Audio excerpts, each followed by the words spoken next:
Depuis fin 2017, Mercedes est présent sur le segment des pick-up avec le Classe X, en profitant de l'alliance avec Renault-Nissan qui ont chacun de leur, le Navara et l'Alaskan, dont ce Classe X est plus ou moins dérivé, et des petites modifications techniques qu'on va voir après. Fin 2018, Mercedes enfonce le clou avec l'arrivée du Classe X V6 diesel, donc le 350D. Il est doté d'un 3 litres V6 diesel de 258 chevaux, qui positionne bien ce Classe X comme un haut de gamme parmi les pick-up, digne de Mercedes. Le seul concurrent direct qu'il a dans ce genre, c'est l'Amarok, avec un V6 diesel aussi de puissance analogue. Ce Classe X V6 n'est proposé qu'en transmission intégrale et avec une boîte auto à 7 rapports. Le petit détail un petit peu cocasse, c'est que Mercedes nous présente cet engin au moment où l'Assemblée nationale vote la fin de l'exemption de malus écologique pour les pick-up. Ça veut dire qu'un Classe X V6, vous risquez de ne pas en voir beaucoup, en tout cas en France. À l'intérieur, Mercedes a largement retravaillé la planche de bord pour la rendre moins rustique que celle du Navara et plus conforme à l'image Mercedes. C'est en partie réussi, même si notre modèle d'essai n'est pas des plus flatteurs, avec ses plastiques durs noirs. D'autres configurations, par exemple avec insert en faux bois et surpiqûre sur la planche de bord, sont bien plus agréables à l'œil.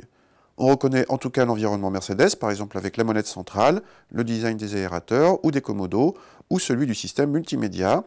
L'écran central de ce dernier est assez petit et pas non plus à la hauteur des derniers modèles Mercedes, mais l'assemblage est soigné et la présence de quelques inserts façon aluminium rehausse la présentation. On note ici la possibilité de bloquer le différentiel central et arrière en série sur le V6 et la présence de quelques assistances à la conduite. À l'arrière, la grande largeur permet de caser 3 adultes côte à côte et, détail singulier, la petite vitre centrale peut coulisser électriquement via une commande située à côté du volant.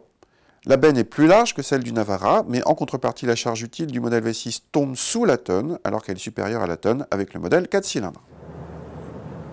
Ce Classe X avec ce V6 diesel, ça change pas mal les choses par rapport au modèle 4 cylindres, non seulement à cause du V6 en lui-même, qui octroie évidemment des performances bien supérieures, un couple bien supérieur, une onctuosité, un agrément vraiment bien supérieur au 4 cylindres, non seulement donc à cause du V6 en lui-même, et aussi grâce à la boîte automatique. Mercedes a 7 rapports, alors que sur les modèles 4 cylindres, l'ensemble est d'origine Nissan et on va dire un petit peu moins doux, un peu moins feutré, avec une gestion moins fine. Donc les performances et l'agrément en nette hausse. Mercedes annonce moins de 8 secondes pour passer de 0 à 100. Pour un engin qui fait plus de 2 tonnes 2, c'est pas mal du tout.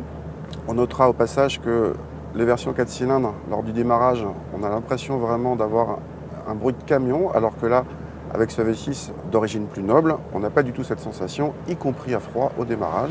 Rien que pour ça, c'est plus agréable.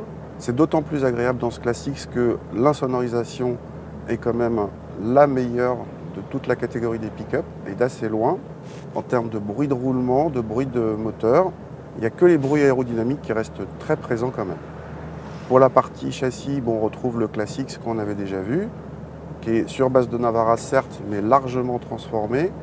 Alors, il est plus confortable, il est un petit peu plus dynamique aussi.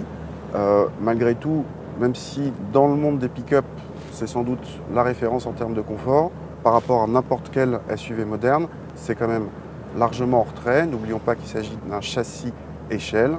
Et même si les trains roulants ont été modifiés, si Mercedes a investi beaucoup d'argent pour le rendre plus noble, ça reste un pick-up. On notera une mention toute particulière à la direction. Dès le premier virage, vous comprenez que vous n'êtes pas à bord d'un SUV moderne, rien que par la direction. Côté budget, ce Classe X V6 consomme forcément beaucoup plus que les versions 4 cylindres, mais comme ces dernières émettent déjà plus de 200 grammes par kilomètre de CO2, il n'y aura pas de différence de malus écologique, dans tous les cas le plus élevé, 10 500 € à rajouter aux 52 000 € minimum à fournir pour repartir avec un Classe X V6 hors option. Précisons que le malus ne s'appliquera qu'à partir de 2019, au moment de l'immatriculation. Si vous vous dépêchez d'en commander un et que vous êtes certain de pouvoir l'immatriculer avant le 1er janvier 2019, vous échapperez au malus. Autre précision, malgré des liens de parenté avec le Navara et l'Alaskan, le Classe X restera le seul de la famille à recevoir le V6.